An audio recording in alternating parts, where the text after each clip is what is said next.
Hi, I'm Cliff Morey. I'm an advanced Cicerone. If you aren't familiar, the Cicerone program is kind of the beer world's equivalent to the sommelier program for wine.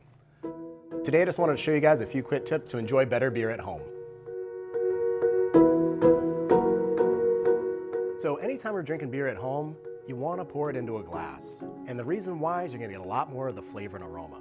It's always a good idea to give it a little quick rinse. This rinsing is going to remove any dust that might have accumulated, any weird cabinet smell, and we're now ready to pour. So open up my can of beer. As I begin to pour, I'm going to start pouring down the side of the glass. And as I get towards the top, I'm going to start pouring just a little more aggressively because I want to get some foam at the top of that glass of beer. Foam is delicious popping bubbles of beer smell, and it's going to really enhance that flavor and aroma experience. When buying beer, it's really important to remember that beer is perishable. Beer goes stale. It can never hurt you. You could find a 40-year-old Budweiser in your grandfather's basement and drink it, but it's not going to taste great. And craft breweries, they want you to drink fresh beer. So breweries are always going to put a little date code on the can. Sometimes you'll find it on the individual can, sometimes you'll find it on the package. But take a look at this when you're at the store, because anything that's more than 4 to 6 months old is not going to taste its freshest.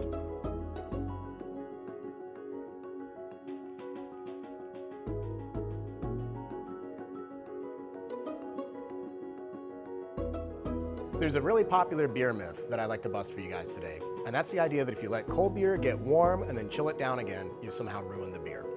For beer, cold is always better. The same as a gallon of milk, if you keep it in your fridge, it's going to last a lot longer than the trunk of your car. But letting cold beer warm up and cool down again is not doing anything to that beer.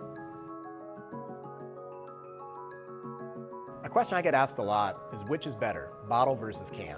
And for beer, there's really no flavor difference. In the old days, cans got a bad rap. What you put into a can came out tasting like can. Canning technology has improved a lot. There are food grade liners inside every can now, and so that can's not hurting your beer at all. Bottles do have a little risk of getting hit by light, and light has a nasty reaction with the hops in beer that creates a compound that smells like a skunk. So for me, if I'm choosing between bottle or can of the same beer, I'm going to choose can. Your nose is a huge part of your flavor experience, and if you're drinking out of a bottle or a can, your nose is being left out. The standard shaker pint glass is the wrong shape. If you notice here, it flares out, meaning it's an inverted funnel. So those aroma compounds that are so important, they're being diffused out instead of focused towards your nose. This glass here, more of a tulip-shaped glass, is gonna do a lot better job getting all those aromas and flavors from the beer to your mouth. Craft brewers work really hard to create delicious, flavorful beers. And as consumers, let's give them the respect they deserve. We need to buy our beer fresh, pour it into a glass, and enjoy every aroma and flavor.